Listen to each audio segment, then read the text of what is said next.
hopefully, once the red button comes on. Red button, the red sign. There we go. Yes, right. Okay. So we have a bit of an interesting one today. We're going to be discussing a few political themes, of course, with Kirok or Russell, some random geek who's been on quite a few times before, and myself. I'm just going to quickly rearrange this. What do you reckon is better, this view or that view? I don't know, honestly. We'll go for this. Makes it more symmetrical. So I was just fiddling around with it right in the last minute. Mm-hmm. So to give a bit of context, Russell and Geek have had a few conversations. Mm-hmm. I'm always up for a conversation. I offered to join, discuss various themes and such as well. But I might take more of a not backseat, but happy to let conversation flow as such. So Russell, as you're somewhat new to the channel, why don't you kick off with where you'd like to begin the sort of discussion? I think we mentioned some socialist or capitalist or anarchist, anything you like. Go for it. Where would you like to start? Well, I would say that the biggest issue I have is with anarchy. Geek, we've discussed this. I'm not pro current capitalism. I'm not pro communism. As far as socialism goes, I'm not against the idea. I just don't see how it works in practice. Well, okay, it's like I'm just gonna immediately jump in on that. This looks like because like, why do you think that workers owning and controlling the means of production and doesn't work in practice? Because that is socialism. Workers owning and controlling the means of production. It's just that.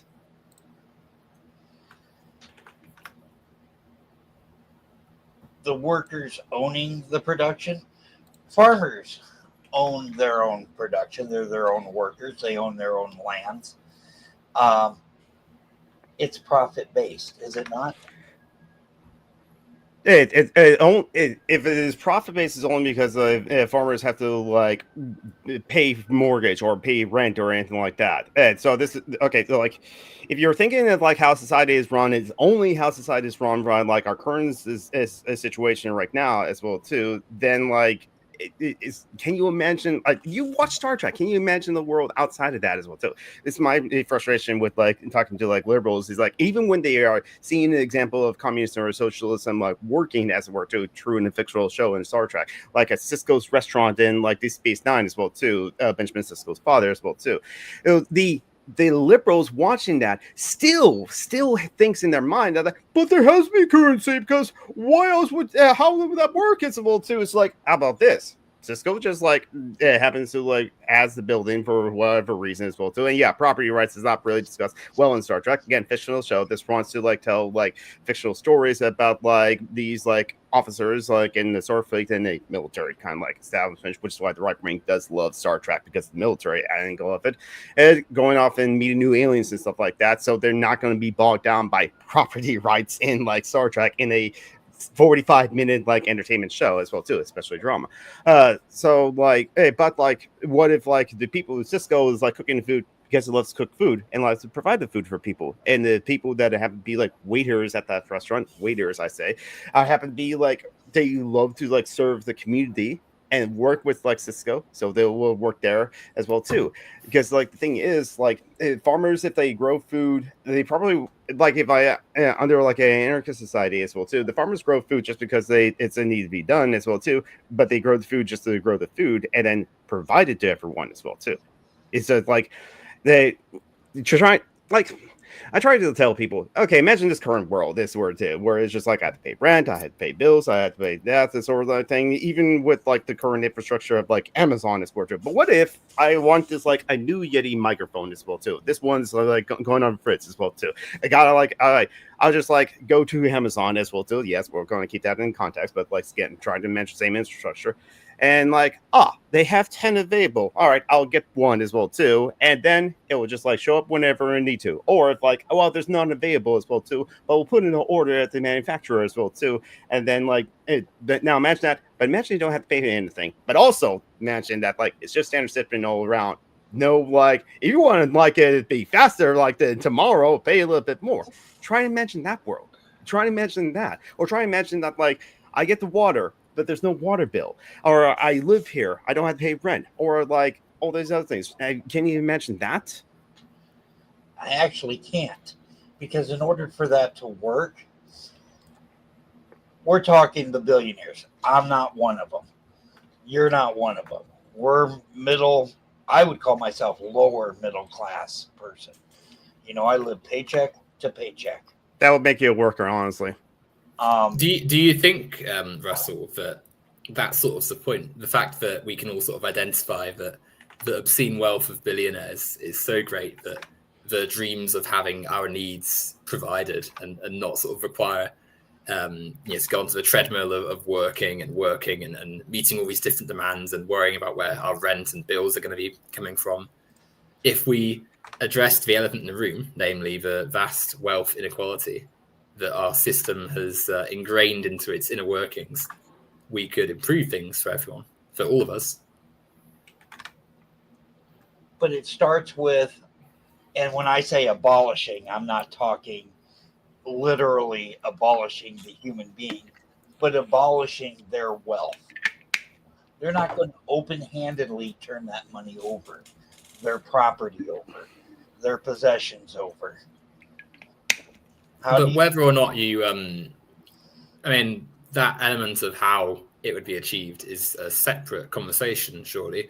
You can still recognize that there's a need for major systemic change, right? Like for instance, you can acknowledge that there's... What, sorry? I'm sorry. I didn't mean to talk over you. No, go ahead. I've acknowledged to Geek we need to change. Our biggest argument comes in the form of, I don't see how it's going to. Hence, leading back to my question, how do you abolish their wealth? How do you give it back to society? Definitely we have to take it in some form, in some way.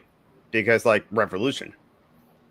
Because personally, I'm sure people will say that voting is a way to change. Oh, and so many people at the No Kings protest on June 14th, Flag Day, were having, if we vote for Kamala Harris, I would have been at brunch already. And it's okay, that's part of the problem. You just want the correct person to be in the office. You want blue team to be in the office, and not red team as well too. That way you can just go off the brunch, not be politically involved whatsoever, as the administration will continue to support a genocide on halfway around the world, or deport people in mass as well too. Oh, but now because of the ICE raids, people actually care about abolishing ICE, but should have done it when Biden had a chance, but I don't think he was going to. Oh, that's why. Yeah, you're correct that no billionaire is freely going to give up their billions or give up their property or give up their wealth as well too. What the men with power want? More power. They're always going they try to achieve more and more and more, and that, just like anyone that plays really good at Space Invaders, they want to get their name up there on the scoreboard and high scores, something like that, and say ass or POO or something like that, or other kind of not great names for the three characters. So you gotta have a take it in some way as well too. And how to do that, that's a great question as well too. I don't know the answer, because in order to the end is current global system of capitalism as it is well too, and so get rid of the billionaires and for them to redistribute the wealth as well too. They won't do it freely for sure, and it has to be some kind of a revolution, maybe a worldwide one. A general strike may be good, but as Robert Evans said, the Can Happen Here podcast and Behind the Bastards podcast, is that there has to be the metaphorical equivalent of heart attack to this system in order to have it be stopped dead in its tracks, in order to not stop proliferating as well too. And the best way to do that, I guess, would be some kind of general strike as well too. It's not that easy to let's do a general strike on this date. So no, you actually gotta plan it, you gotta organize it, you gotta make sure that people can feed themselves during the strike as well too. And that's why, at least with all the unions, or some of the unions, I think one of the heads of the unions is trying to get the major unions to be able to coordinate the dates of the end of their contract to be all happening on 2028 all at the same time, so that if all the major unions are doing contract negotiation as well too, they can go strike collectively at once and have the general strike as well too.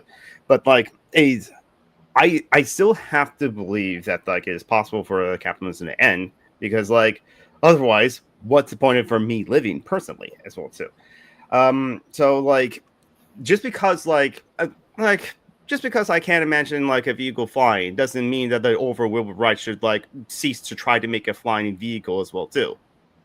Or like never imagine like someone landing on the moon doesn't mean we should like stop trying to like go to the moon after Apollo 1's like ignition and combustion in the cockpit as well too.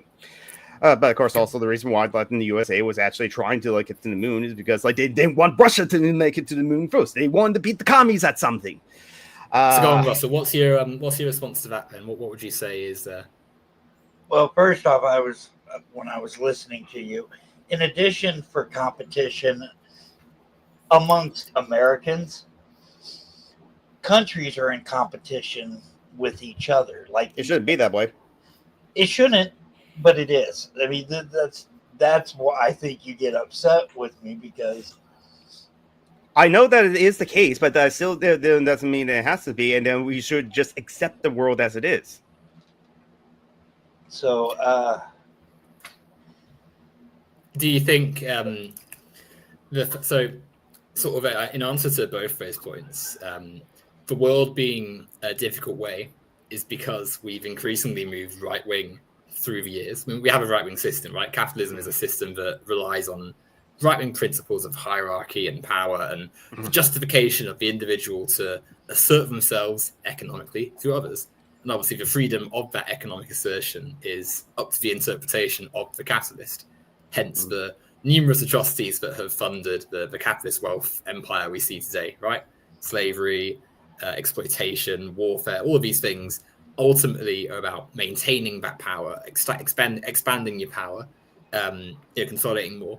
But things are better now than they were hundreds of years ago, right? In many ways, like people obviously this isn't the case everywhere, but we have more international cooperation today and in a more civil and sensible manner than we did 200, 300 years ago. There has been progress. And that's because there's been left-wing interventions through the years. There's been humanitarian, socially conscious attempts to re-engineer and redesign how our social bonds and constructs and social cooperation exists. So I think that if we put that in today's context, of course, we're looking at certainly events in America of late, the sort of petty nationalisms of all these nations. There's definitely a lot to do.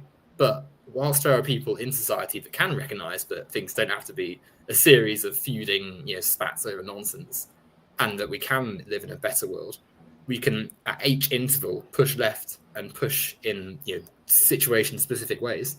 I think that there's always going to be pushback, no matter how society looks.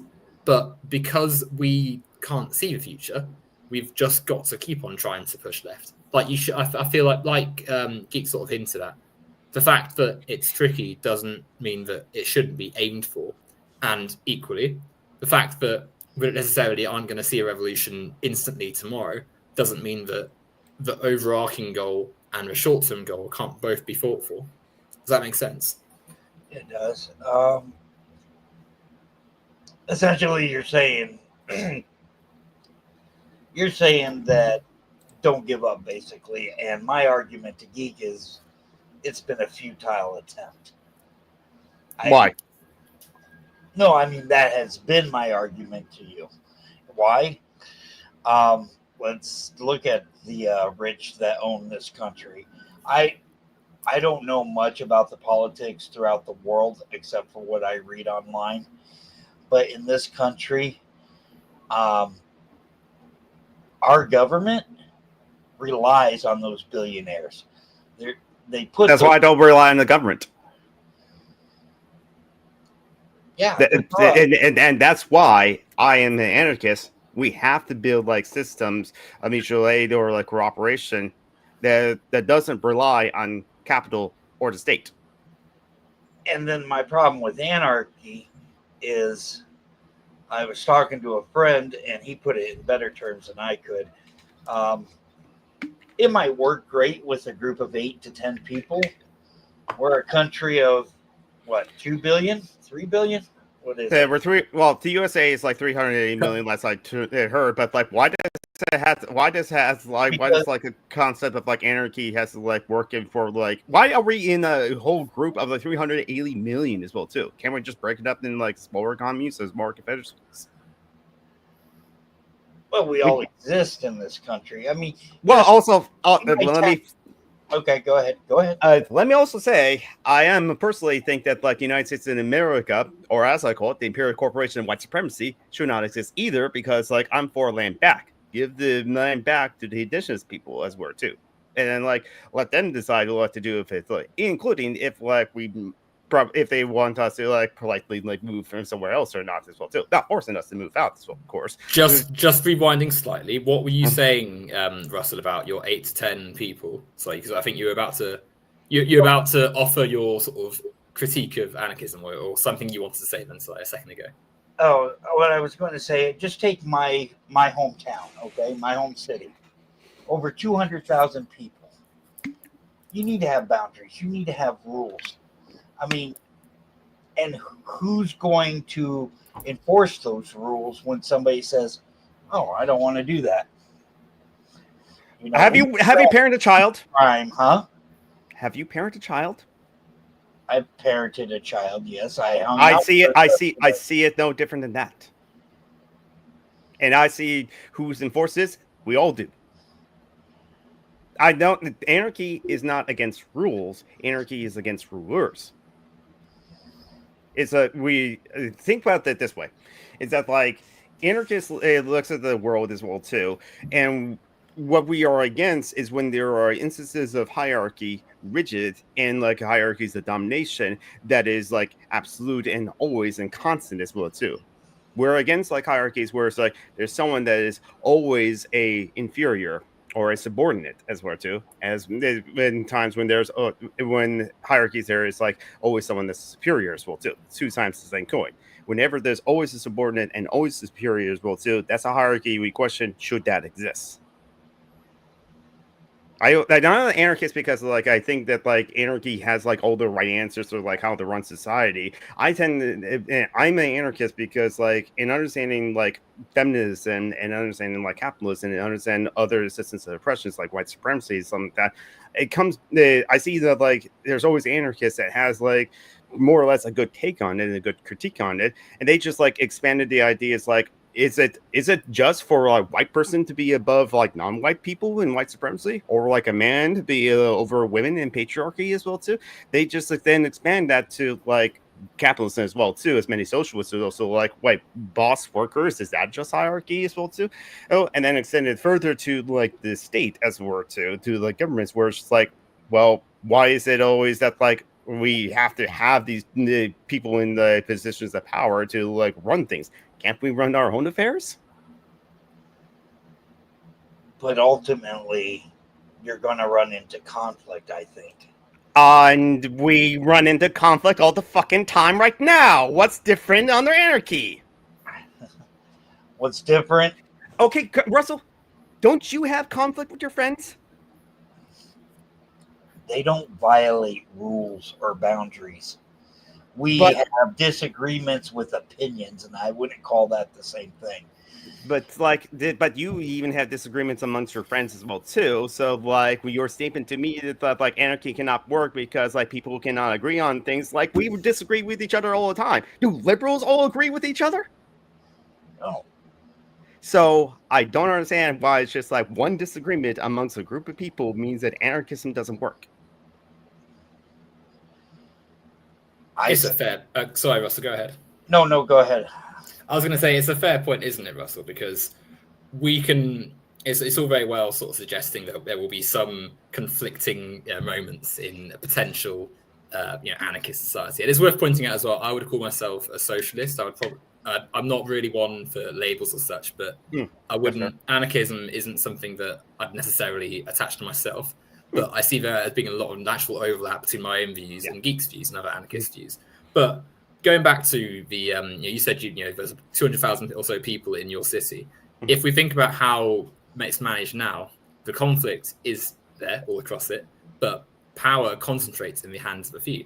the corporate interests that we spoke about earlier in conversation are very much at play in this city, structure, be it through the land privately controlled by a limited number of people, the fact that business dictates how the city functions, that the organization of the state is funneled through very specific and certain means. It's not that there is no conflict, it's that conflict is ordered and organized through the whims of existing capital. And those who come into conflict with that system get arrested or meet economic hardship, right? Like if you have disagreement with the existing organization of your neighborhood, you've got to go through their processes, which are often slow, cumbersome, and inefficient. Or if you do it outside the law, you risk meeting the punishment of the police, right? You risk incarceration, imprisonment. There's, it's not the democracy that we think it is. And yes, we can still vote and such, but that in itself is a can of worms. There's plenty of things to say about that, which you can come on to in a little bit. But I think Geek's point really is quite pertinent, really, because there's plenty of conflict in today's society. So the fact there would be, it's not that conflict would just disappear under a new system. It's that our ways of managing it are more democratic and fairer under systems that break down the unjust hierarchy that is ingrained into capitalism and pretty much unmovable, as we said at the start of the stream.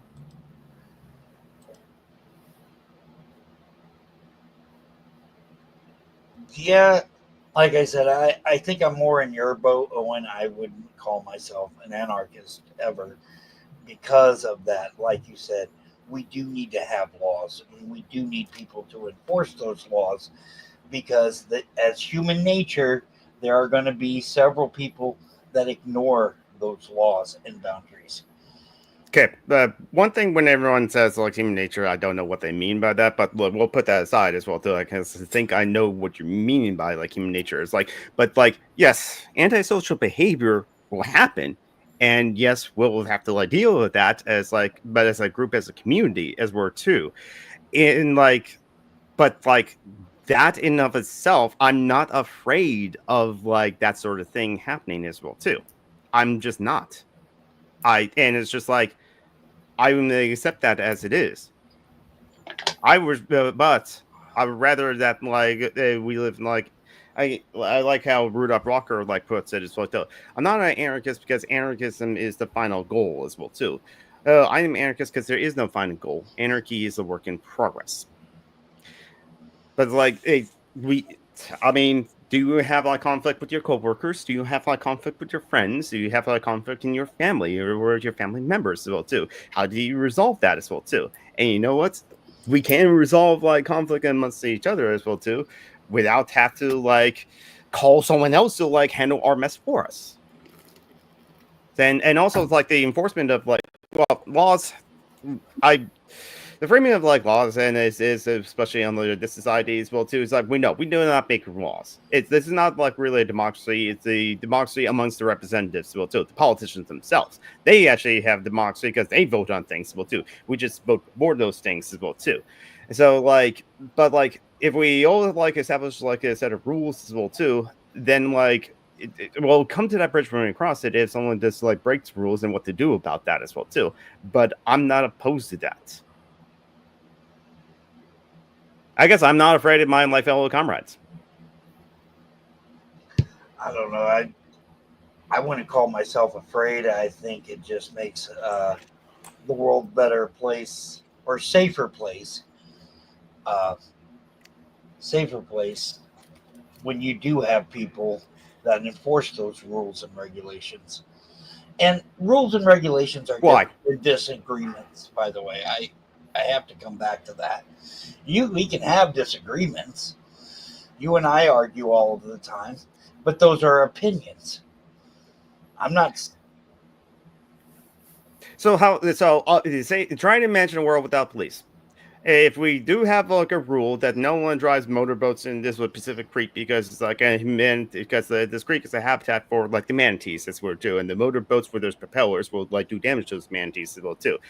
And someone like drove the motorboat as well too. How we're going to like what we're going to do with that?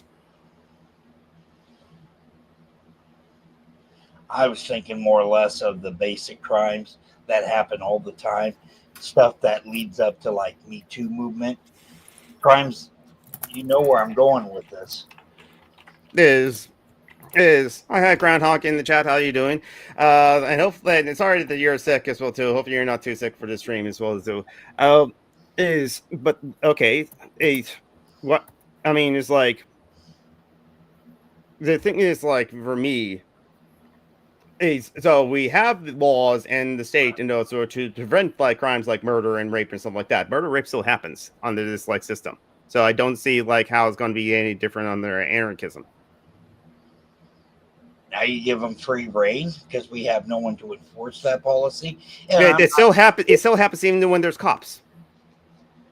Yeah, that just proves how bad of a problem it is. Just but the cops are not fixing the problem. Which leads me back to better educating our police officers to enforce the law, not get rid of them. But like the reason the cops are not here to enforce the law or anything like that, or if they do, is for like the property laws as well too. Cops are here to like enforce capitalism in the state as well too, because like in order therefore to be private property, you got to have like a police force to enforce private property laws and trespassing laws as well too. Otherwise, and that's the thing that's why the original sin of capitalism, as it were, too, is the accumulation of capital, the Enclosure Act. They take away the lands from the commons and forcing farmers off of those lands and into the factories as well too. Yeah, so the creation of capitalism cannot like be created without like the state or like cops as it is too, and that's why I'm against capitalism as well too, especially when they like took the lands from the commons. Going back to the sort of murder and rape and other sort of crimes. I mean, it's interesting that we sort of center on really harrowing crimes that naturally sort of make us have an emotional response, right? And justifiably so. They're horrible things that we have to sort of plan, our societies to be able to deal with.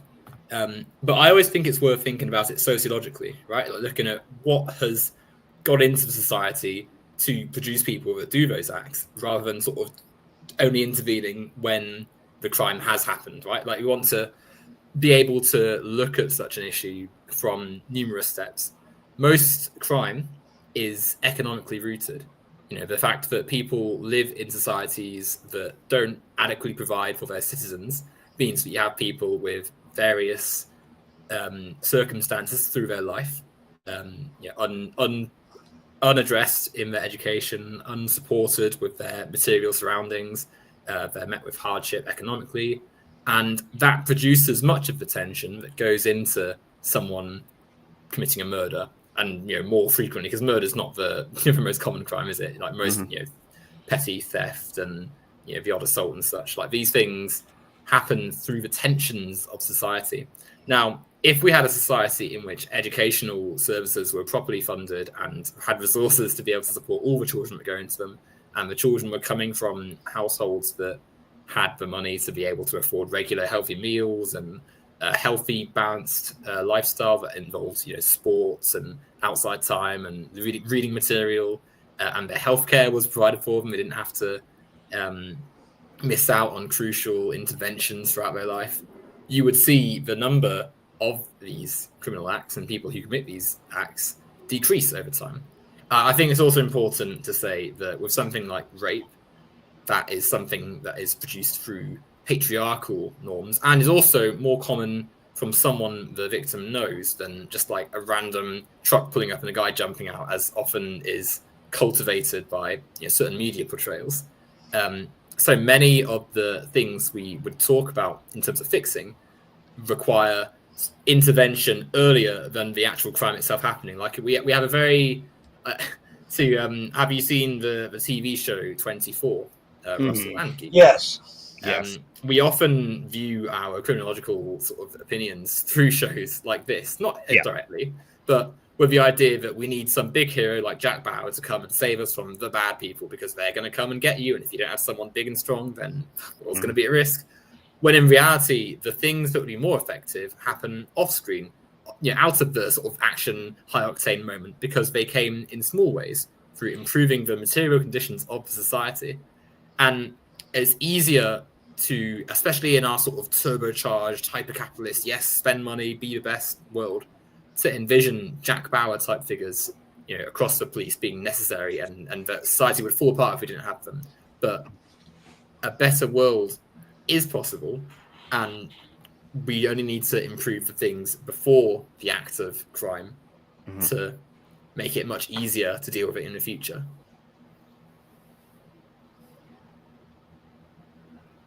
I do like the show 24, and it's great. I should have used that more as an example, because when I think of real life crime, I work in the heart of downtown, so a lot of the crime that happens in my store has led to a murder or two since I've been employed there. Not on my property, not on the property itself, but the conflict arises, and it's usually over drug money. It's usually over. Sorry, you said activities in your store have led to murders. Probably like petty theft or something like that? No, not the petty theft.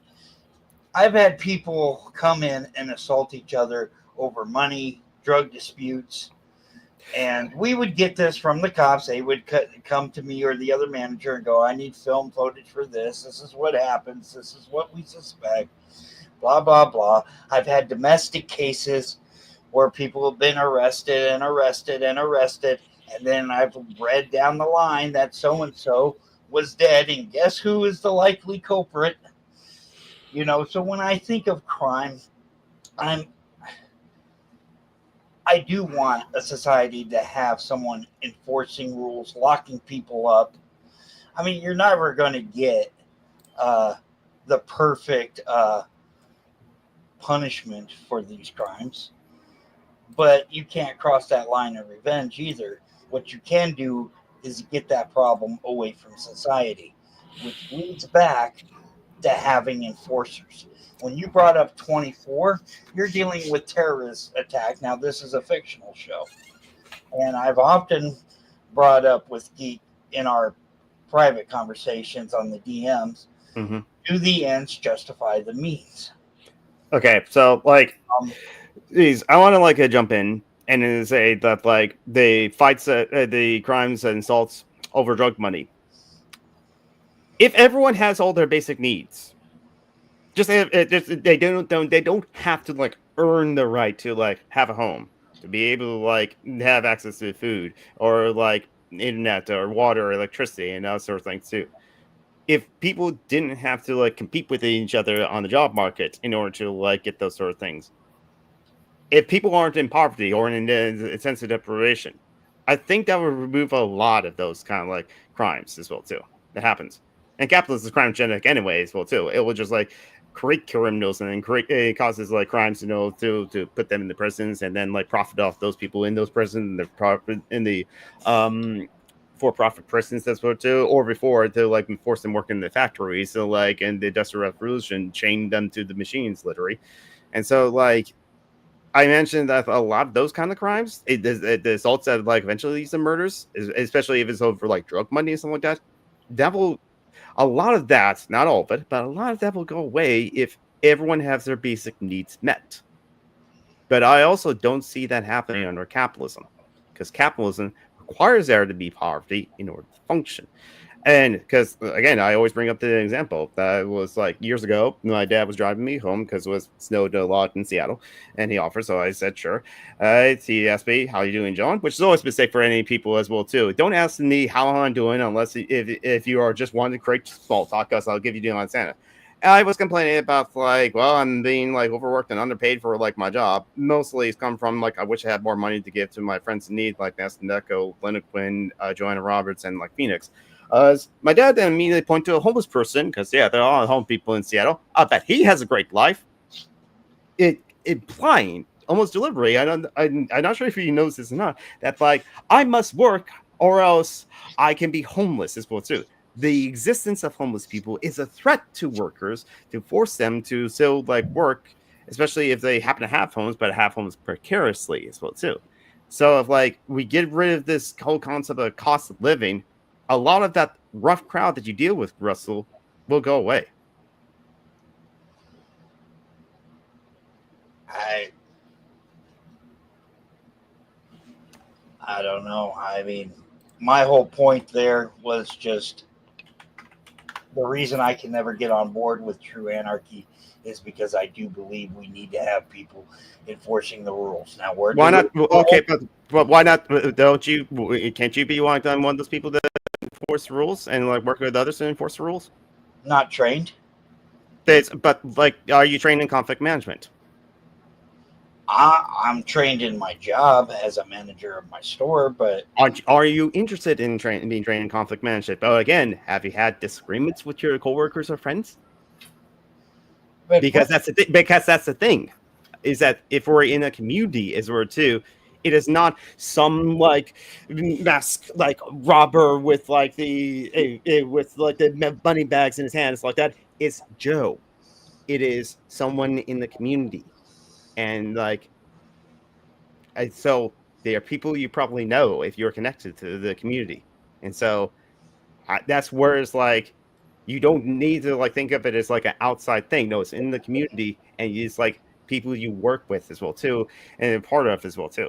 So why is that you feel like you have to have a specially trained person and to like handle your disagreements?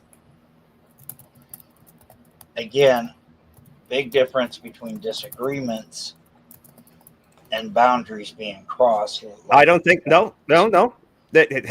Don't you set boundaries with like the people you interact with? Okay, as a manager, my job is to make sure the store runs smoothly. But I'm an employee. I don't think of myself as a hierarchy in that company. There's happen to be a part of a hierarchy of being a middle manager with the power to like fire people and hire people. Hold on. Like Groundhog in the chat also said there's also a self-reinforcing like thing with like rough crowds, not only economically since punishment reduce opportunities. That's a good point, but also people don't just like reform because they have been punished. And that's why I don't, with the justice system, I don't like the current justice system that we have now, because it's a reputative justice system as well too.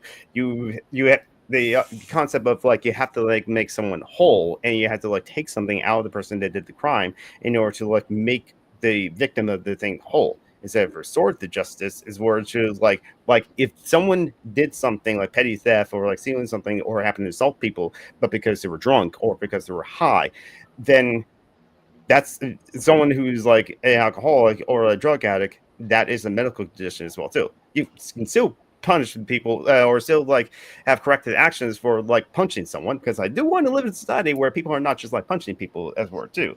But if like the source of like the antisocial behavior is from like a person's like medical condition of drug addiction as well too, offer them rehab facilities or rehab services as well too. I think that's the one of the sort of themes here, really, isn't it? Mm-hmm. Russell, I imagine your job sounds quite hectic. It sounds like there's a lot of stuff that potentially you're interacting with in the day, and I feel that when people criticize current police operations and envision a future where this role in society isn't necessarily stable to our organizations, they get a bit anxious. They think, gosh, what would happen if this was just lifted out? And I think that's the issue. No one's sort of suggesting we leave society exactly how it is, just minus the police, and everything else is kept the same. The point is that a society that has improved its overall overarching improvements, or methods of organization, so not having to rely on private industry to operate society, not having to slave away at a job to barely afford rent and food and such, not having to deal with people who haven't managed to get by in life because of the things we just mentioned. Those things would be easier to achieve alongside all the other stuff through the changes we'd see. So if we implement the improved attitude and policy towards those with mental health afflictions. So people, it's quite well observed that things like ADHD, autism, depression, anger issues, these are underdiagnosed, especially in underdeveloped urban areas. And so because there's no recognition of this, because they've gone through school systems which don't have the money to be able to support them, so they don't get proper qualifications, so they're sort of stuck in a cycle of only being able to access lowly paid jobs, which there aren't enough of. So then they're struggling to get the things they need. So potentially turning to the drugs and the less the extra legal manners of making money, which leads to tension in the communities because you've got all these people in a similar situation with no real end in sight, which leads to the increase in tension, which then manifests itself upon your doorstep in your shop where you're having to confront people who are doing this. The solution lies in fixing the root cause, not in overstacking the so-called enforcer to deal with it, which I think it's also worth pointing out is part of the issue too. To draw back to 24, it's easy to imagine. I also enjoyed watching it. Yeah. It's easy to... We lost Russell for some reason. Okay. Hopefully... device not connected, it says. So hopefully they'll rejoin. I'll pause my 24 thoughts for just a second. We'll come back to it in a moment, I do enjoy like 24. It's just like I just wish that like the justices like said like the torture is good because look at Jack Bauer in 24. Then like okay, here's back. Yeah, we're coming back to it. My cord got knocked out somehow. Sorry, no problem. Happens to the rest of us. But yeah, so Jack. So did you hear what I was saying? I just come on to Jack Bauer in 24. We imagine Jack Bauer as a hero, and of course, in the show he does heroic things. But he's also part of because we're viewing it from his perspective. We're seeing it purely as the most evil terrorists coming to America within America to harm the nation, and not the skyrocketing Republican budget has poured billions into CTU in the show, but in real life, Homeland Security and the Army and the police force and such. And defunded. What, sorry? I have a quick question for you. Have you seen season 7 of 24? Which one? I've seen all of the seasons. Which one was that though? Because I know 8's in New York. Which one's 7? 7's the one before that, where he meets Renee Walker. But the reason I bring that up, because there was a lot of backlash that the studio was getting behind the scenes. That they were glamorizing his terroristic behaviors to justify getting the bad guy. So they came up with a whole Senate trying to prosecute him for his crimes, basically as being a war criminal, basically, for a lack of a better word. It is a season I like, but basically it's an argument. Like one perspective actually saying, hey, what you're doing isn't acceptable. You torturing people isn't acceptable. It doesn't work. Torture doesn't work. But on the other hand, by the end of the season, again, because this is through his perspective and his lens. And a fictional show. Yes. And it only works because it's fiction and because Jack Bauer doesn't lose against fiction. But I think we can under that lens.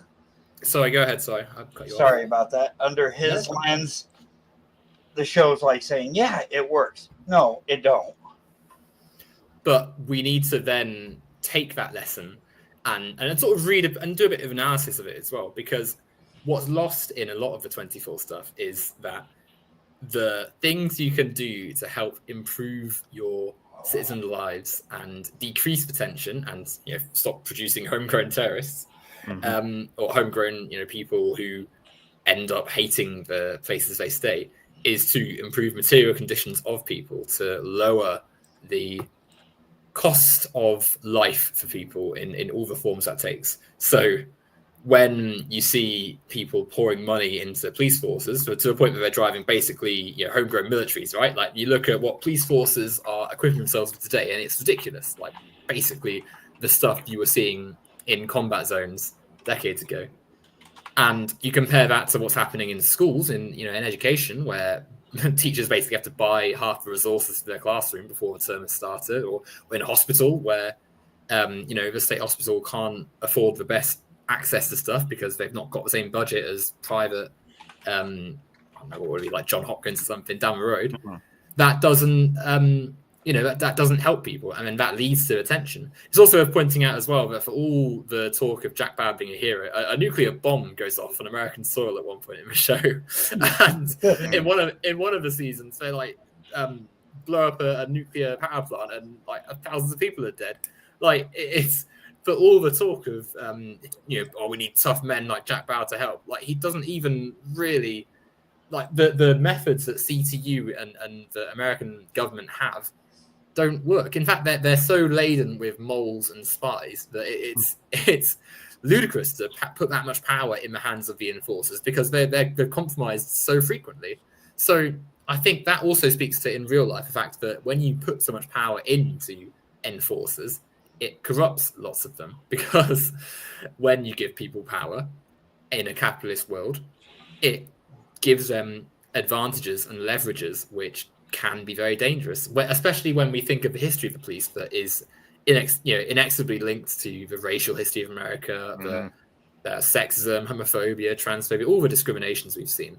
And we can see this in the fact that essentially every marginalized group has had to fight the police, and still technically fight the police today, to gain their rights or even just survive. So I think, of course, we in today's world find it hard to imagine there not being a police force, especially if we're in roles that maybe have reliance on them. If you're running a shop, then I can of course you're going to be interacting. It's the logical procedure, standard procedure. There's disruption, call police over. But I think that is lost a little bit in the discourse that Geek is sort of trying to say, because we're trying to look beyond today's interpretation of society, which we've already sort of said is not great, and look towards a better future. There's a couple of points in the chat that people have brought up as well too. Zal said sure there's antisocial behavior, but the majority have empathy in our social. So even anarchism can work within our society if we did things to improve conditions as well too. Because again, it's just you're not have to deal with the Berker level 5 that somehow come into the settlement as well too, or being tapped by raiders as well too, in Fallout 4. It's no, it's if there is conflict in a anarchist society, it's with Bob, it's with Josie, is with people simply, or if not you personally know them, someone else will know them. You probably, if you're social enough, we are social creatures as well too, there will probably be someone that that knows that person as well too. So it's just again, conflict within a community as well too. So I don't think and again, it's just the rapes and murders, those rarely happen anyway. They do happen, and they could still happen in an anarchist society, and that is unfortunate. But you're often murdered by of someone and as well as often raped by someone as well too. No, sorry, I'm going to quickly jump over to what Groundhog's comment as well too. Despite never seeing 24, I could probably point out how the USA infrastructure in media infatuation just looks at the world on tide. I was wait a minute, what is that word? And it's okay, it's infatuation. I've never seen it written before. Okay, infatuation in the media of lone wolf who will change the system, and then on the police training or capitalism in the US as well too. Yeah, it's it's a fictional show, and just in telling the story as well too, we always end up with the hero's journey of the hero of a million faces as well too, and it's always lone wolf or the one person, Master Chief in Halo or something like that, the one soldier or whoever that is able to change the course of a battle for war and something like that. And we do enjoy that, and we'll seek that out in video games or in movies and television and media, because we love to be that one wolf or something like that, or like to live vicariously through Jack Bauer as it were too, or other things like that. So it's infectious to see that and think about that and have minds and point to that so too. And it's US media's infatuation with regular individualism as well too. It does perpetuate that as well too. And so it's like it's really hard to like try to like that to remember it's a fictional so it's like that. Where it's like the lone wolf dies alone. Yeah, that's a good point, Sal. I don't know where I was like going with that point because like damn it, my brain is going on to multiple different tracks at once.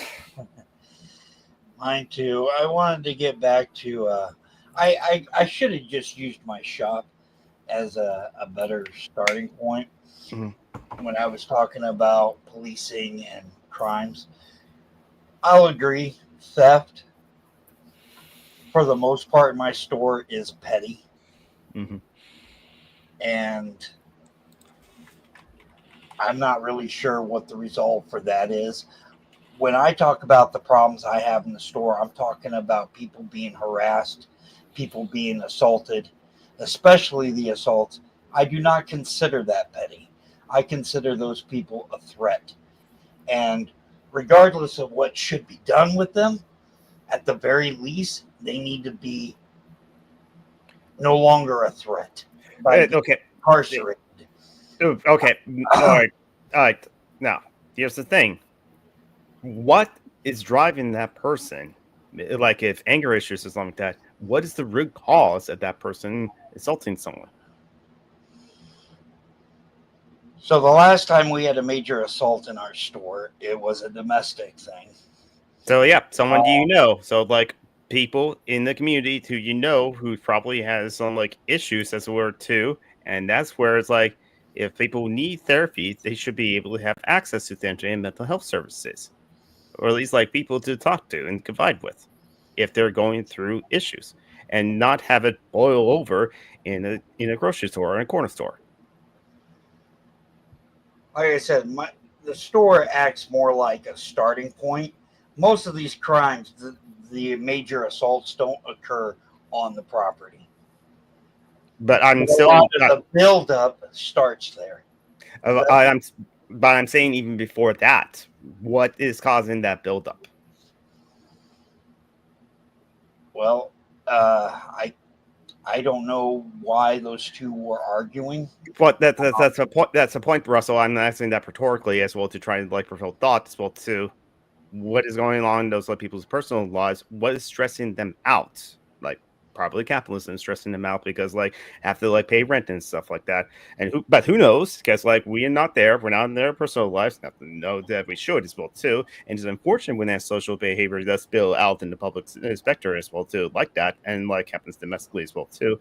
But that's where it's just like if we have a more caring society that cares about each other as well too, and like then I think that like not that like those instances will go away completely because then they can never go away completely, but that like the severity and frequency of those things will probably reduce if people have like don't have the stress about like paying rent or like eating as well too, don't have to be stressed about like help supporting other people as well too because they're in a vicarious like economic situation, and like and also that like there is like mental health like resources for them that they have access to. But also let's not forget this, a cultural thing of like hopefully they not thinking like no I can't be a weak man, only weak men go to therapy and talk about their feelings, no I'm a strong man as well too, the kind of like macho bullshit thing as well too. It's the cultural thing I will admit as well too. Trying to change the culture, that's not as easy as like just ending capitalism until it could help things. But like if like people have this idea of what it means to be a man as well too, be as swift as the soaring thunder or so or as the song goes, mysterious dark side of the moon, and that like hopefully we can also like embrace a form of masculinity that is like caring as we're too, and not like a very machismo like that. I say I love you to. I never say I love you to my best friend. I hit them in the shoulder because that's what bros do. And it's just like, okay, it's fine if he can like take it. It doesn't fine in doing it as well too, as long as he keeps it to you guys as well too. But again, it's just like the idea is like I'm not a weak person. I don't need therapy as well too. No, Goodwill Hunting. No, you do need therapy because you were a child. You were like a product of abuse as well too. all I can tell you is the only information I have about that last assault that occurred outside my store. She nearly died. She did live, thank goodness, and he's doing 10 years. Mhm. That's 10 years out of her life, probably the rest of her life, because in 10 years, who knows what she might be doing with her life. She might just start fresh and do whatever she does, but who knows, in 10 years, she might be in a different relationship, a healthy relationship, but she would never get that chance if that guy was not taken out. So I can understand if, like, in the rare cases where, like, need be that, like, someone needs to be, like, separated, but, like, others as well too, and like again, for a more serious, like, a crime and something like that, but a crime that does happen, like child sexual assault as well too. We mentioned this on, like, not the last social justice alchemy, the week before that. Joey, the indigenous heretic, they were a victim of a CSA, and like the person that, like, committed the CSA has done it like 20 different times as well too. And yeah, in that case, if someone cannot be rehabilitated as well too, like in the case of that person that, like, did CSA, child sexual assault, 25 times, then, like, yeah, protecting, like, everyone else from that person, locking them away is probably be, like, the best source of action. I'm also, like, still not, like, I'm also would be like, we can still treat them as humans when they're in, like, a prison, for a better term, for, like, a holding place as well too. But it's just like, and so for restorative justice as well too, if, like, that person has to be, like, separated from, like, their victim as well too, and for the sake of the victim, I can understand that as well too. I would still want it for there be a way, if that person can be rehabilitated, for that process to be available as well too. And also, again, when people are in prisons, prisoners are still people. So we should still treat them with, like, at least a bare form of respect as well too. Just don't perfectly starve them, but feed them as well too. Going back just a bit, because then we let forward a little bit there. I'm random. I am random, so, like, of course I'm random geek. Sorry, go ahead, Owen. Not at all, not at all. The assaults that happen outside your store, Russell, or in the store, or around the community as such, aren't necessarily isolated. As Geek sort of said a few times, you know, like, it's not, these aren't just like a video game where this has just happened and the correct sort of input to put in is the police show up and come and get them. Like, I almost feel like this. It sounds a little bit like in The Sims, right, where you get, like, a stat that says crime is up, and the solution is just put a lot of police stations down, and that will bring the crime stat down. We live in a world that is connected through many means, and people's social lives take on many forms and interactions, and can be viewed from many axes. So the person that ends up committing an act like the serious assault you described a second ago hasn't just materialized in that day to, you know, suddenly attack someone and the police must come and deal with them. The point of critiquing our society and trying to improve things is to look at what's gone into things before that. In the same way that we can acknowledge that it's good that armies and you know, governments existed in World War II to prevent the Nazis from destroying, you know, the world and Europe and such, whilst also acknowledging that the state of international affairs in 1939 was not in a good place, and that it should never have come to that. It should never, you know, fascism should have been stopped earlier to prevent the horrors of World War II. So in the same way, we can look at the events that happen in many cities. It's not as though it's just your store, but it's lots of places that police will interact with. And whilst we can acknowledge that in particular moments, it was good that someone had the role of stopping some serious action, we can say, well, actually, we shouldn't have had it come to this. We should have looked at what has gone into the event to have this happen, such as the aforementioned undiagnosed conditions, the lack of medication, like a country like America that puts extortionate prices on their medication means that a lot of people go unmedicated when they really ought to be, or go without the things they need to regulate themselves, or just don't have the stable home life because they don't if you're worrying about where your next meal is coming from and you've got unstable work and there's just lots of frustration in your life, then little things that we might not necessarily react negatively to or react badly to, like waiting around in a store or having a disagreement, can blow up into suddenly really serious things.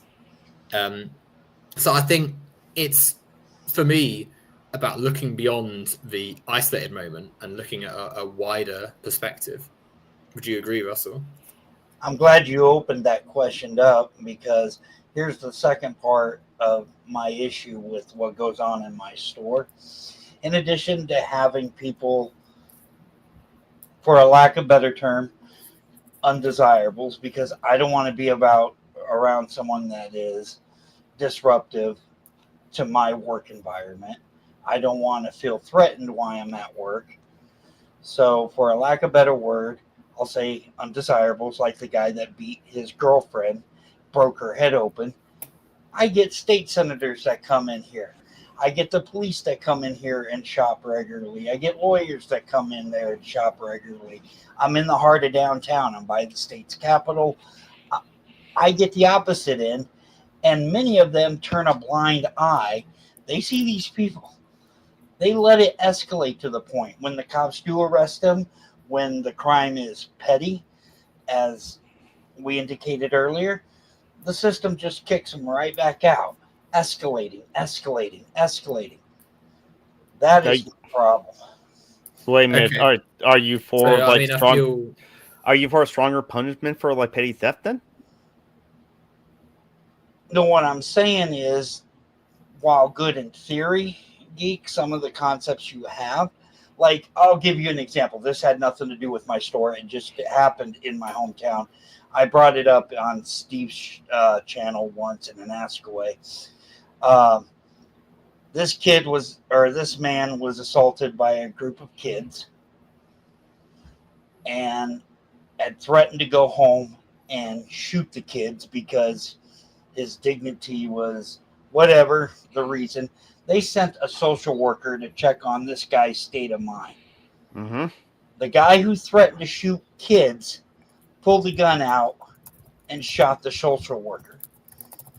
Okay. Remember that? I remember you sharing that, but like for the people who don't know. Think of what the result would have been had the police been there to begin with. They would have shot and killed the person. And the social worker, an innocent working person trying to help someone, wouldn't have been shot. Catch 22. This is where I disagree with you, Kirok. I do not value certain people less than. I do not see like someone's life more valuable than others.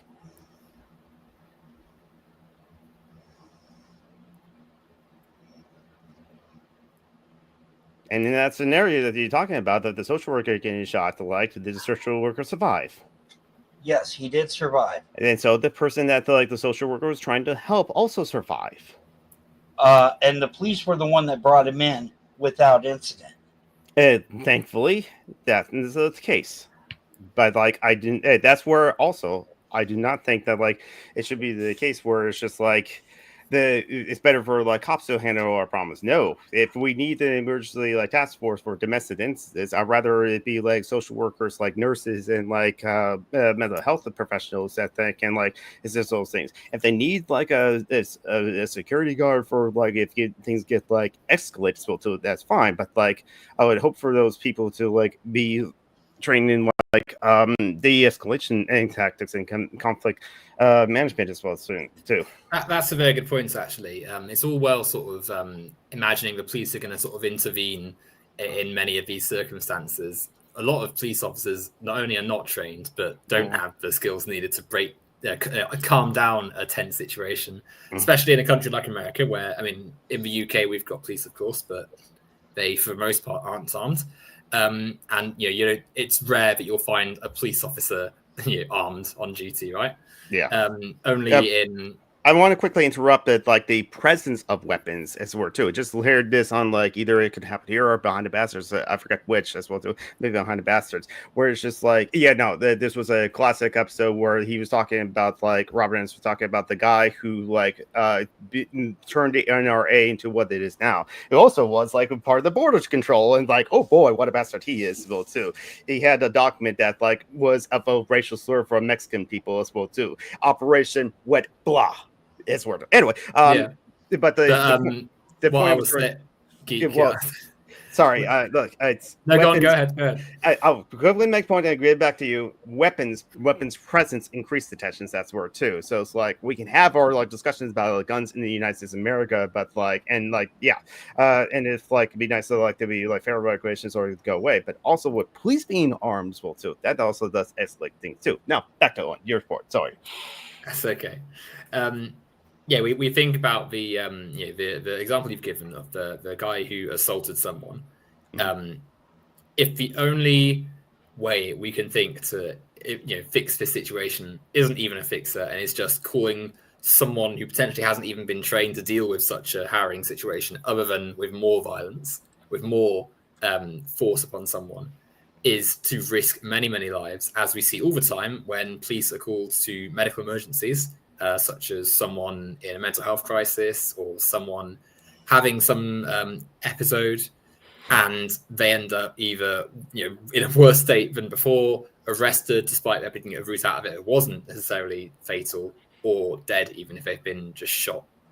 And moments like that are, I think, sort of part of the reason it's important to, as Geek sort of said a second ago, have more of a communal role in many of these instances. The sort of misogyny as well, that the fact that we live in a society that is built on many patriarchal ideas. So the workings of an assault situation where someone has assaulted some woman or something, there's inevitably an overlap with the sort of sexism that is ingrained into our social fabric, right? Like the domestic situations of a boyfriend cross with their girlfriend and it escalates into violence. Like there's inevitably an overlap with the themes of patriarchy, the idea that women are sort of to be controlled and submissive to their husband or whatever. And if we're not addressing that, and we're just leaving it in the hands of the police, who I think it's also important to stress have their own issues with discriminative themes in their service, as recognized by many statistics. And the active, before the Trump administration, the active suggestion that white supremacist groups had fully infiltrated many police departments across the US, piling all the power into their hands to be the enforcers, to solve areas where social conflicts happen, is a recipe for disaster. And however bad the assaults were at your place of business, all that's being said is that better systems of managing social conflict need to be sort of put in place for everyone's sake. Russell? My question is, the police can't be working with social workers together to solve this problem? You're thinking that I just simply want police and get rid of the problem.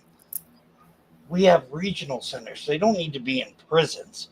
And you can stop the problem before it comes out to a woman's head being cracked open, or another person's head being slammed into the bank shot, or a social worker who got shot who should have been accompanied by a police officer who probably wouldn't have been shot. The guy would have been taken into custody, and then the mental worker could have worked with the guy afterwards. Again, my question is, they can't work together? The purpose of the police to be here is to enforce capitalism. They are not here to protect us. That's just the truth. The Supreme Court has ruled that that police do not have a constitutional duty to enforce restraining orders. The resistance of the police is to be probably wrestlers like Ansler or something like that. The police are class traitors, because the modern day police was created to break up worker strikes.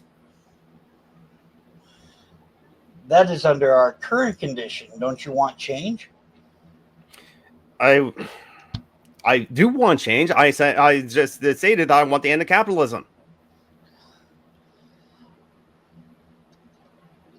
So I mean, because like capitalism is also like intertwined with like white supremacy, cis-heterosexual patriarchy, ableism, settler colonialism, and imperialism.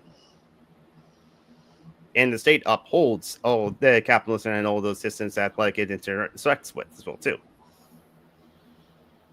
and I guess this goes back to how do we get rid of capitalism altogether? You have to start by abolishing. Kirok, the people thought that like you cannot get rid of kings. It was the divine right. We could never get rid of the kings. Granted, yeah, there are still a few monarchies like around, like and you can speak to that as well too, as well as your opinions of the British royal family. But just like I'm not just because like it seems near impossible to do doesn't mean it's not worth doing. There were like people that wanted to abolish slavery in like 1805. What, they should give up because like slavery seemed just like a way of life? No, but it took another 100 years for the Bill of Rights to come through. 100 years from the time we abolished slavery to the time that the Bill of Rights came through. You're missing Geek's point though, because that sort of is what he's saying, right? It took a long time, and it was hard, and a lot of people died for it. But through the continual push for it, they got there. Mm-hmm. It was worth doing. Yeah, that's basically where I stand with our arguments, and I think you have a better understanding why I think I irritate Geek so much. Mm-hmm. Okay, but in terms of the what did you say a second ago? The fact that we have police and a capitalist system and such now, and the fact that this is quite intertwined in our daily existence, and it's going to be tricky to unravel all of it, doesn't mean that we can't recognize our major faults. It's like with anything, right? Like, it would be hard to work out how to fly a spaceship from Earth to Mars and get back as well and such. But that doesn't mean we shouldn't one day hope to expand our capacities as a species into space ethically, of course, not the current Elon Musk version. Mm-hmm. It will be hard to solve the climate crisis, to sort out the fact that we're living on an increasingly warm planet with melting ice caps and more CO2 and other greenhouse gases in the atmosphere. That doesn't mean that we shouldn't try and stop it as a species. So similarly, the police as a current role in society have many major faults. And that isn't to say that, they don't, and it isn't to say that in some situations, some police officers do good things. And that isn't to say that in our current mechanisms, the police are quite intertwined in how we expect justice to be served and such. But along with that, there are also many, many, many faults that exist. And part of our critique of the social fabric of our life is criticizing roles that exist unjustly as such today. And I think that's why it's important to put this into current conversation. Wouldn't you say, Russell? Yeah, change is great. It kind of goes back to what I was saying about police working with mental health workers and regional centers as opposed to prison. That too would be part of change. Okay, but the thought of experiment time then. Let's say, police are working alongside healthcare professionals and such. You are a social worker, and you've been called to go and try and calm someone down who's in a mental health crisis. They're in a dangerous place. They're really not feeling great. They're angry. They need someone to come and help calm them down and get them out of their moment of crisis. The person that's been sent to come and help you has a gun, and it's just in there. They're on their holster. Just you can see it, and they also haven't been trained in. They don't know what ADHD is. I'm going to stop you right there, though. In a regional center setting, why should the cops have guns there? The only time cops should have guns is on the street. And the reason I back that up is because they never know who they're dealing with. Yes, there are corrupt cops. There are many corrupt cops out there. There are ones that abuse the system. But you're kidding yourself if you think that they don't take a risk to their own life every time they pull someone over, or every time that they're dealing with a hostile person and they got to report a person being hostile. But whether someone takes a risk to their life isn't really the issue here. You said earlier that the social worker who died would have been better for having an armed cop with them. And in that situation, sure, there's a timeline where they still live. But if we think back to the hypothetical I've just given you, if you're someone trying to help the troubled individual, right, the person who's in a mental health crisis, would you think having someone with a gun who may or may not have been trained to deal with a mental health crisis is going to help? Like, or put it another way, if someone you cared about was in a situation like that and you knew that someone with a gun was showing up, would you not feel a little bit uneasy? There's always going to be an element of tension there, right? Which is sort of the point that people make, right?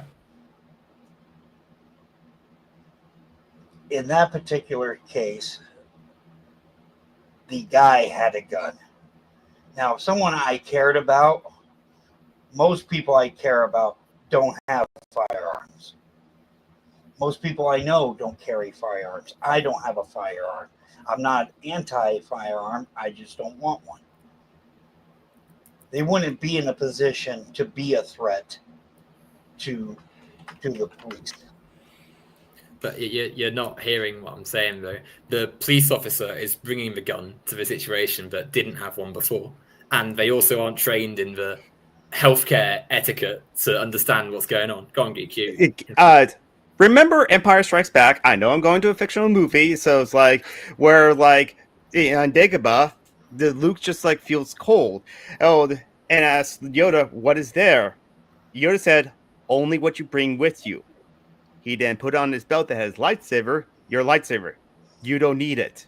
He brought it anyway, and what he got, what he they saw. He brought the lightsaber, and then had like Darth Vader there with the illusion of like he could be Darth Vader. Because again, what was there was what he brought with him, a lightsaber, and then he felt threatened. So that was kind of like the philosophical point of that as well too. You bring a weapon situation, you don't bring a gun unless you expect to use it, I guess. So that's why it's part of my point as well too. Is it like police escalate situations even when they're armed? We can make the arguments that they should be armed because like everyone else is armed, Second Amendment right, and we can have our debate about that as well too. But that is the point that I was trying to make earlier, is that like the visible presence of weapons increases tension amongst others.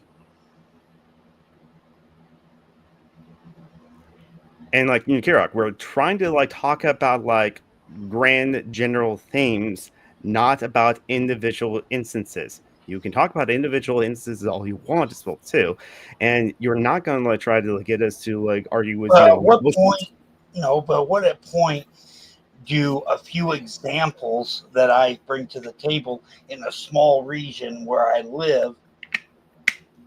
We're trying to like talk about the system. We're trying to talk about the systems broadly, as it were, too, not about anecdotes. I guess what you and I won't agree on is you think these incidences are in the minority. I think they're in the I want to go to the roots of the problem, not because of the specific problem. Them right there. That is my point. You're not going to get me to agree with you because of like what are we going to do in that specific instance. My mind has not changed on that.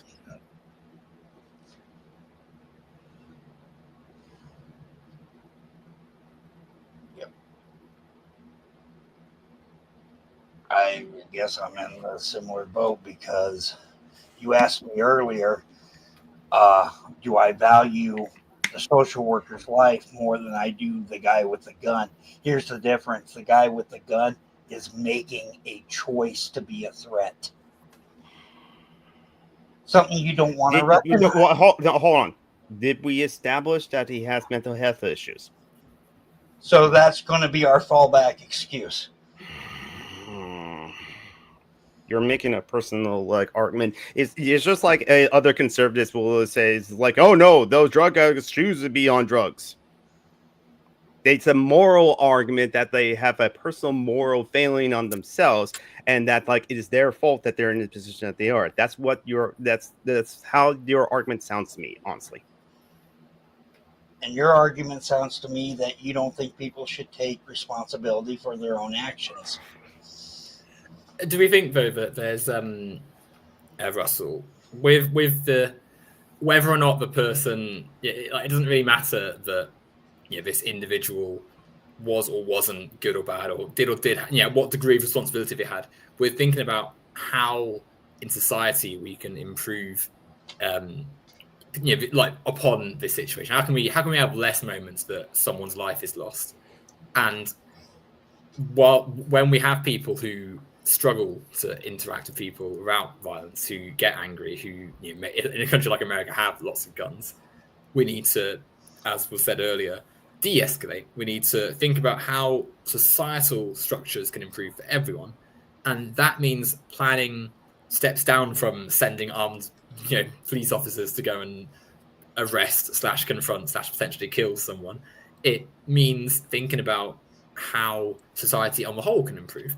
And that means resources, rather than just being increasingly stockpiled into military, basically police forces, as we see in America and in other places as well, putting money instead into healthcare. Like the person that is potentially going to shoot someone that the police is going to be called upon isn't just some inherently violent thug. Like they've come from a place in society through some way. And whilst of course responsibility is important, no one's suggesting that they just be allowed to meander through life carefree. They can have their responsibility engendered through the systems we place around them. It's like how if you stopped a child from ever reading a book and that child grows into a person that is illiterate and angry at the world, you wouldn't say that, you can't blame that person entirely for their frustrations in modern day life, right? Like the environment produces a person, the person's life shapes who they are. And so whilst it's easy to center on, we need the police to stop this person from causing harm, it's a short-term, immediate, impulse thought. We need to step back a little bit and look at how these situations arise, and also consider that for every situation that a person in this situation it would have been good for someone else with a gun to stop this guy, but there's no guarantee. There's no reason that potentially the social worker and the police officer get shot. It's not a guarantee that just because you've got a cop there doesn't means they're instantly seeing as we're on the topic of science fictions and comics and stuff. We don't automatically have just because someone has a gun doesn't mean they're invincible, right? You may find that the person you've gone to intervene is also good with a weapon and also may just shoot the cop as well, right? If they're at a point where they're shooting one person, violence begets more violence. There's potentially a even worse situation unfolding by bringing more and more guns, and you end up with some mass shooting happening. It's important to de-escalate from what occurs, and that takes place through steps away from the realm of violence that the police embody, and in healthcare and education and things which are separate from an armed police force. What do you think, Russell? Well, I think having more education is good, and I like your take, but I can't make that jump in logic. I can't make that jump given what I personally have seen firsthand and having a lot of this stuff come in and out of my store. And that's just my personal experience. Which jump is that? Sorry? That we get rid of police. I can't make that jump in logic. But it's not so much that, as we said earlier, it's not that we snap our fingers and as and now nothing changes, but the police are just gone. It's again, that's that sort of computer game thinking where it's like, or like a a logic system where you just take out one of the variables and expect everything else to fix itself.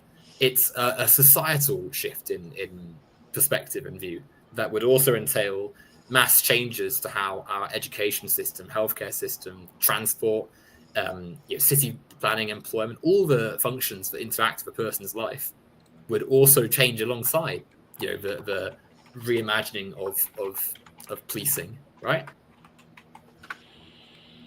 I'm not against those ideas, Owen.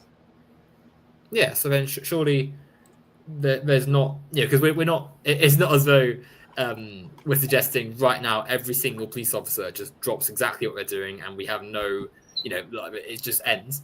Of course not. It would need to be something that is planned and takes place through the changing social world.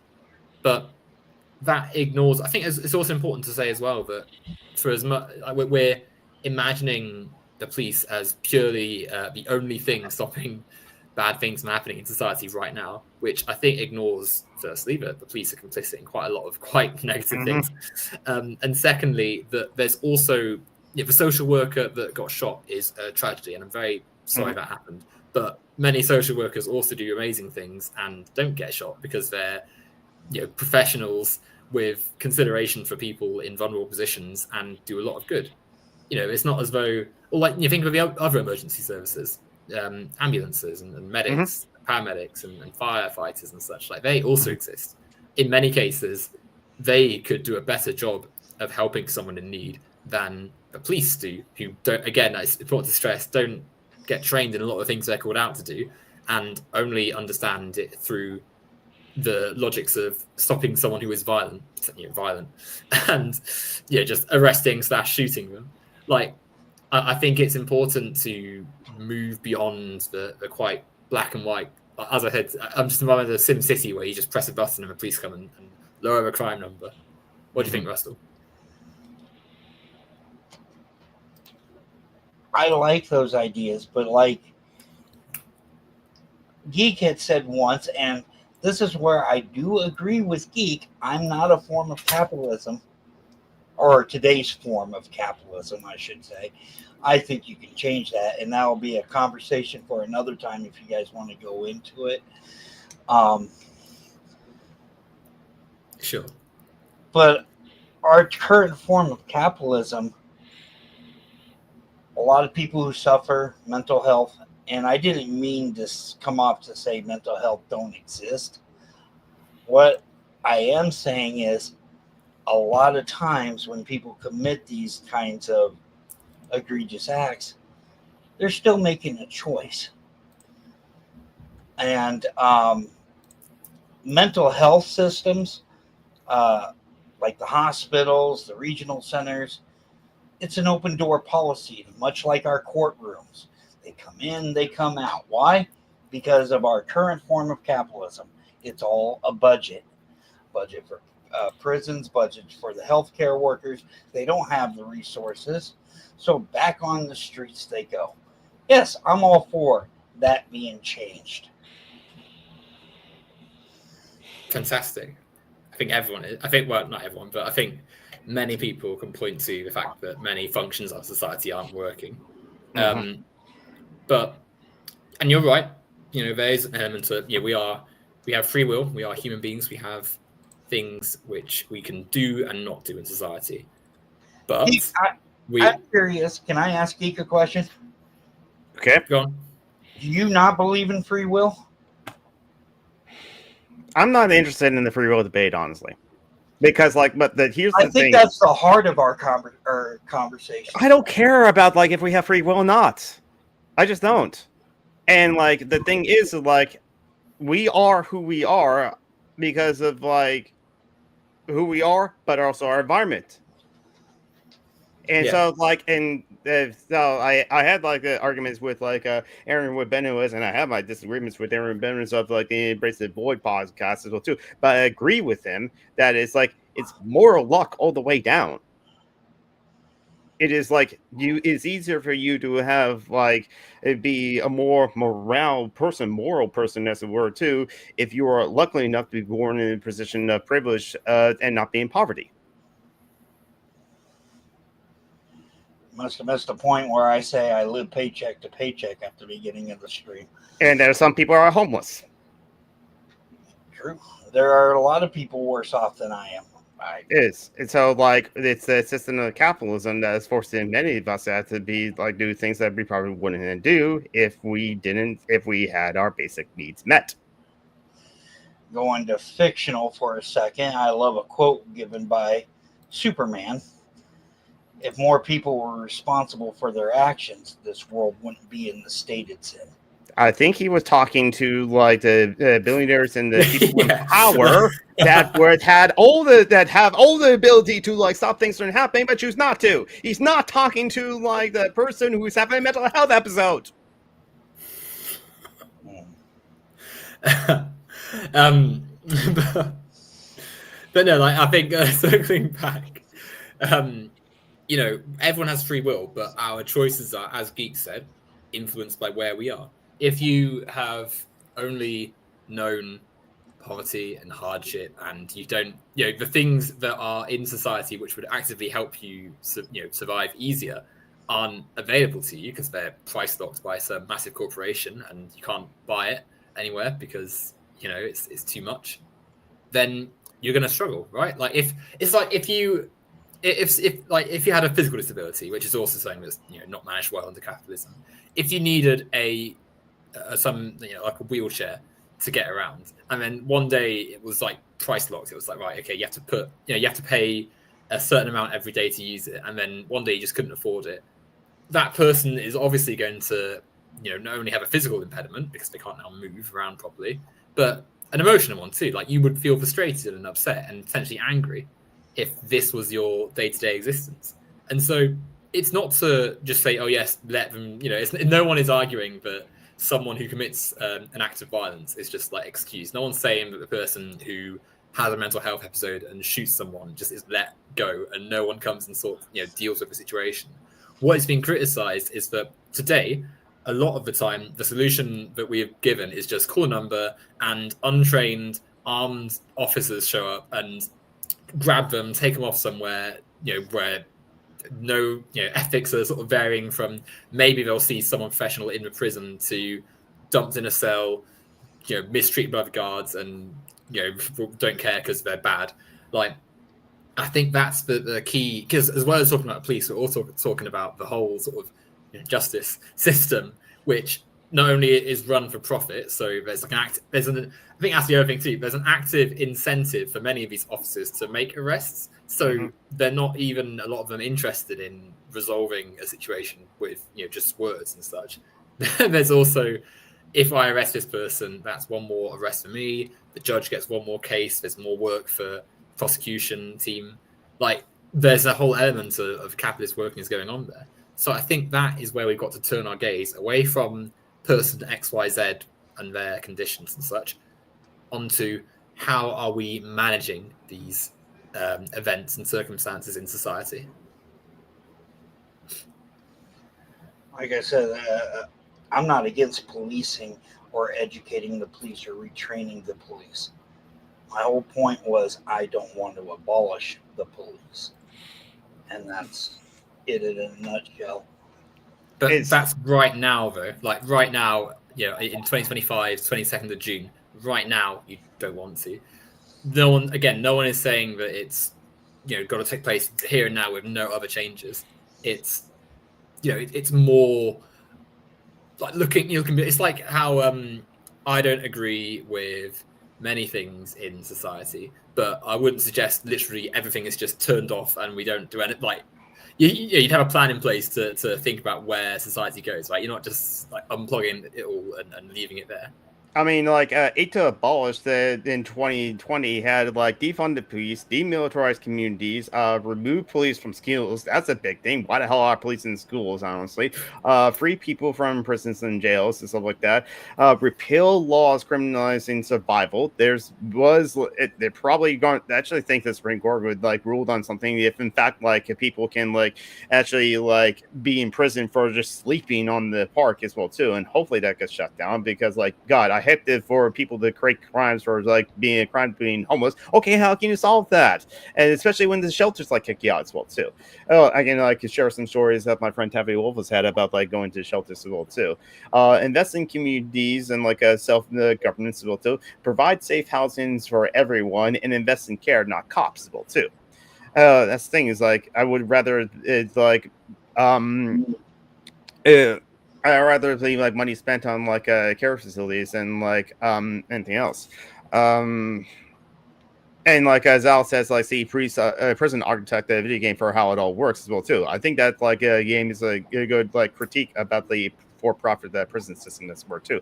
You are incentivized to like have more prisoners and keep them there longer so you can make more money as well too. And like anyone that's my friend John Brockman, who like hosts Just Alchemy, he's an Uber driver as well too. He can tell you that like at the end of the month, the city needs like quotas for like speeding tickets as well too. And so police are just out like looking for speeders to like for the city to get money in that way. And it's just like, God.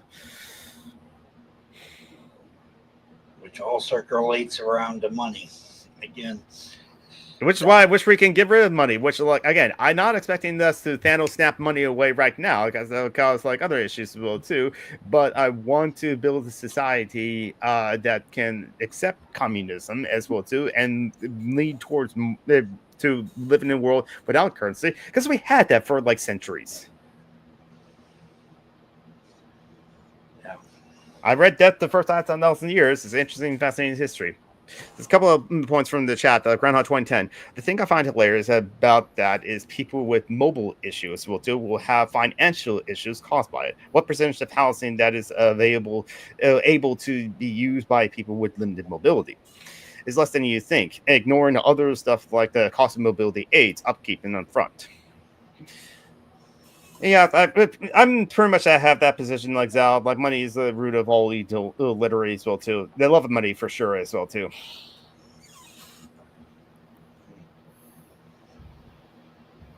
So Russell, would you say that in response to some of that stuff, that especially with when you think of the ramifications of the police, do you feel there's you can see why people have negative views on it? I'm not against people having negative views on policing.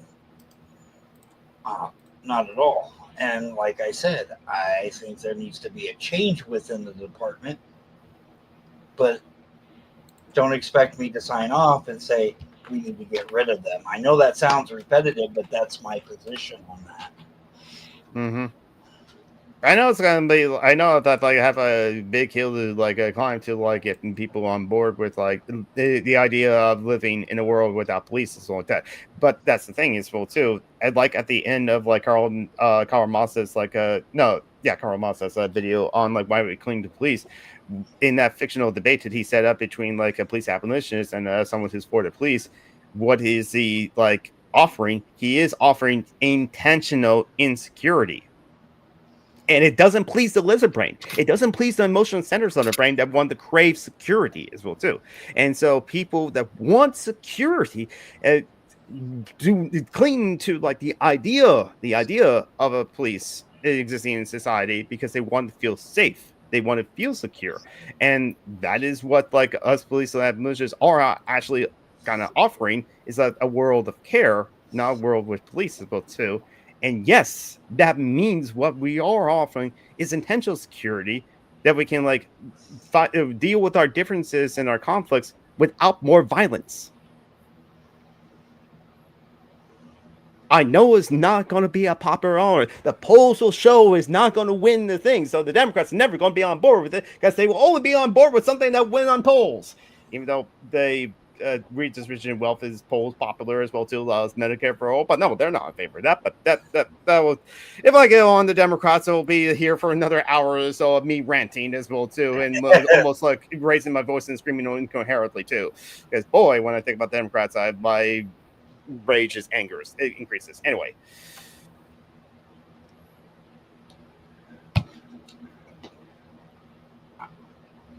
You guys are waiting on me, but I got nothing else. I mean, on police at least, then. I mean, we're coming up to the 2-hour mark or so. So that might be of natural finish line of sorts. But I think it's interesting that you say, you know, you're open to police reform, right? You're open for police training and sort of restructuring, and I think that's definitely a pragmatic step. But one of the sort of circling back to the sort of anarchist thought that Geek was talking about earlier, because there's already power structures within not only capitalist economies as a whole, but police structures too. The sorts of people you'd need to speak to and convince to implement reform policies are vehemently quite opposed to it because it challenges their power.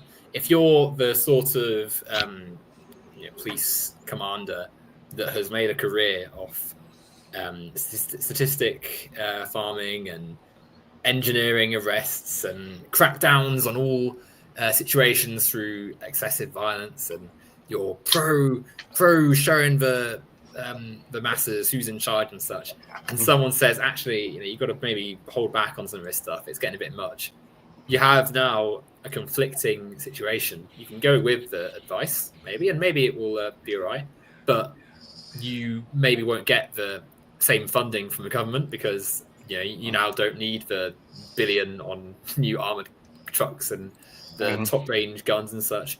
Maybe you're going to lose support from the increasingly right-wing, rabid masses you've got in the police force who are there because they want to beat people up who are poor and black and such.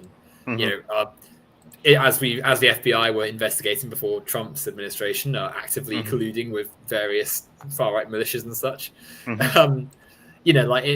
It's interacting with different elements of society which are heavily linked to the racism of the past. And as was said earlier in the stream as well, the early roles of the police years and years ago, many of the first sheriffs and such were slave catchers and working with the KKK and many other awful things. So part of the reason there's such a call for immediate and urgent disbanding of a lot of police activity is because they're in America, certainly, they're inevitably tied to the gross racial history of the country and all the other ills and wrongs of it.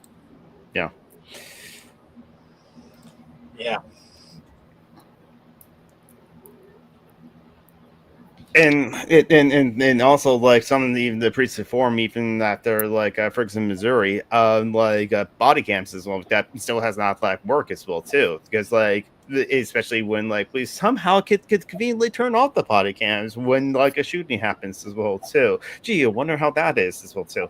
I've got to remember that there was a essay series I was reading on my Twitch channel. I gotta get back into. I gotta go back into reading essays on my Twitch stream and posting to YouTube and not just play Fortnite as well too. But it's just it's especially with also with how in terms of police killings that happen and similar too. All the police officer has to say is just I fear for my life and basically get off as well too. And that's where an anarchist perspective comes in of hierarchy as well too. Is that again, more or less, there are exceptions that prove the rules, but more or less a police officer can kill someone and have that power over someone and using excessive force as well too.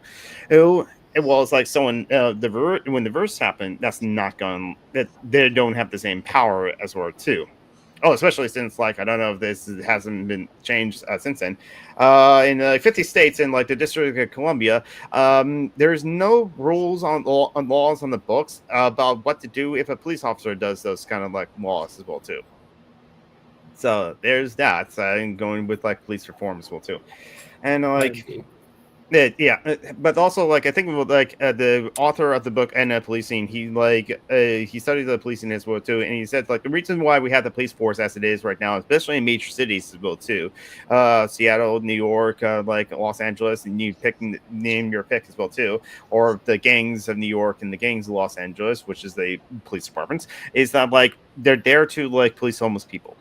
Because the major cities, even though them probably democratic cities too, the major cities just given up on solving homelessness problems. Because again, homelessness is not a bug of capitalism; it's a feature. It's there to like keep workers working, that especially when they own the homes precariously as well too. So the police are there to do sweeps of like cleaning up like homeless encampments. I mean, Gavin Newsom, yes, good on him for like speaking out against like Donald Trump of the ICE raids as well too. But Gavin Newsom was like happily sweep like homeless encampments as well too. So it's like I have my strong criticism for Gavin Newsom for a lot of ways too, as with my friend Lin Wu would have as well too. Oh, and like so the police are there kind of to enforce the like capitalist system as it is right now. So it's not only like defunding and like reforming the police, we have to reimagine what policing is as well too. But like until the cities like and us as society decide to take care of like homeless people and take care of like people's needs as well too, the police are going to be there to like harass and like humble homeless people and like other undesirables as well. Now to fix that, I would love to like have an answer as well too. It's like maybe electoralism, just like find like the police abolitionists or the people who are want to defund the police and like vote them into office, and hopefully they can win past their primaries, and hopefully they can like win office and not be like gang on by the establishment and the media and all of the like pro like police lobby, which is all the billionaires as well too, and like But even if like it's like extremely difficult to do so too, if it's like still worth doing, it's still worth doing. Like I always come back to this quote: "We don't fight fascism not because we can win. We fight fascism because it's fascism." You can definitely like not saying that like police and fascism are 100% equal still to different degrees, but I'm making the point is that like if we fight in an unjust system where there's fascism or the current police system as well too, even if it seems like impossible to like defeat as well too, is still worth doing. I think on that note,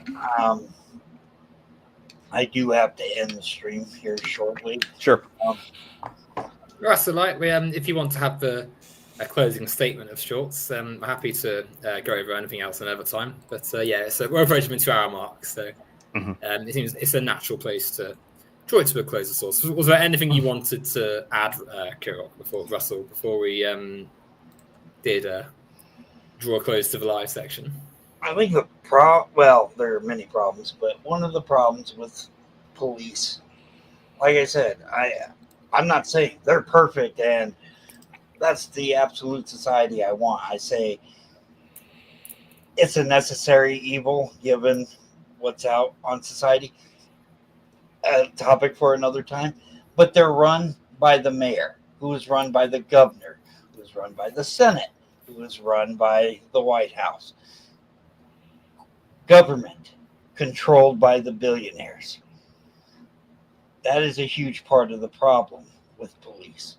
You're right, they do protect the wealthy people and their businesses more than they do individual liberties of people, keeping them safe, enforcing laws.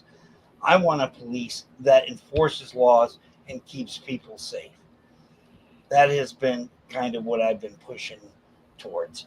There's a lot of problems in every direction, and I'm not optimistic for an immediate change. Not now, not 20 years from now. And it's unfortunate where I'm going to leave that. Okay. Well, do you want to say anything, Geek, as your... No, I'm not optimistic. Oh, I'm a cynical person. When people have said like, "Oh, I hope things get better," I'm kind of like, "How?" But like,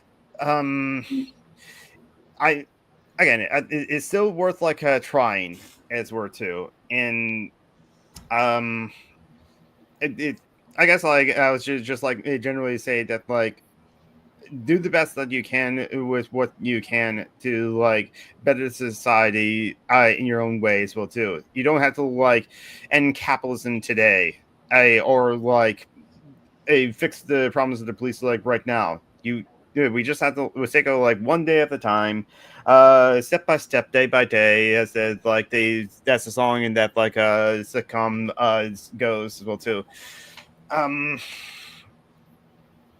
I don't know, do what you can and like fight fascism because like we should like fight fascism not because we can win, because it's fascism. I don't think I'll end it there. Okay. On a And I note suppose- we both can agree on, no doubt. No, exactly. Yeah, no, exactly.